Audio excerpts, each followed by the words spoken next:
Marc, chapitre 7. Les pharisiens et quelques maîtres de la loi sont venus de Jérusalem et ils se rassemblent autour de Jésus. Ils voient que certains disciples mangent avec des mains impures, c'est-à-dire non lavées selon la coutume religieuse. En effet, les pharisiens et tous les autres juifs obéissent à la tradition de leurs ancêtres.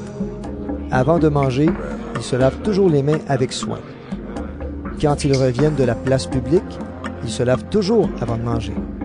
Ils respectent aussi beaucoup d'autres coutumes qu'ils ont reçues des ancêtres.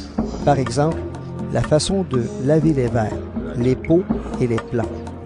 C'est pourquoi les pharisiens et les maîtres de la loi disent à Jésus: « Tes disciples ne vivent pas selon la tradition des ancêtres.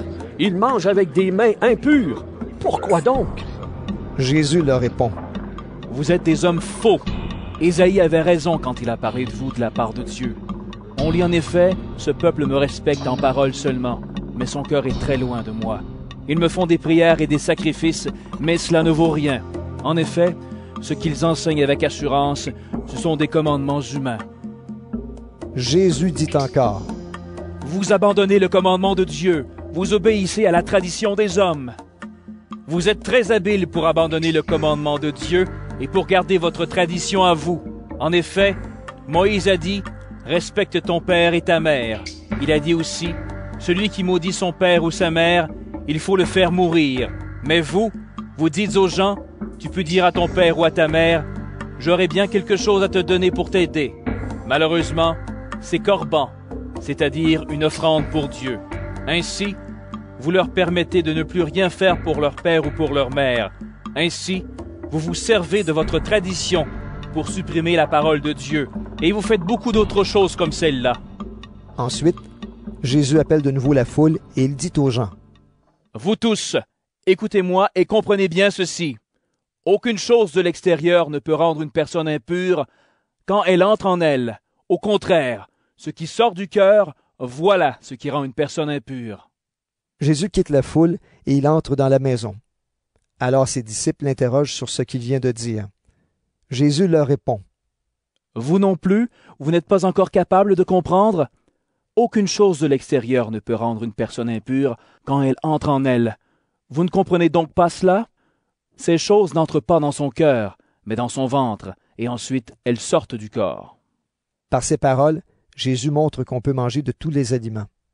Il leur dit encore: « Ce qui sort d'une personne, voilà ce qui la rend impure. En effet, les mauvais désirs sortent de l'intérieur, du cœur humain. Ainsi les gens ont une vie immorale. Ils volent et ils tuent les autres, ils commettent l'adultère, ils veulent avoir toujours plus. Ils font du mal aux autres, ils les trompent. Ils se conduisent n'importe comment, ils sont jaloux. Ils disent du mal des autres, ils sont orgueilleux, ils manquent de sagesse. Tout ce mal sort de l'intérieur d'une personne et la rend impure. » Ensuite, Jésus quitte cet endroit et il va dans la région de Tyr. Il entre dans une maison et il ne veut pas qu'on sache qu'il est là, mais les gens l'apprennent.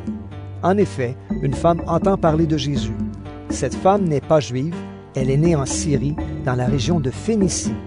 Sa fille a un esprit mauvais en elle. La mère vient aussitôt se jeter aux pieds de Jésus et elle lui dit: « Je t'en prie, chasse l'esprit mauvais de ma fille. » Jésus lui dit: « Laisse d'abord les enfants manger leur part.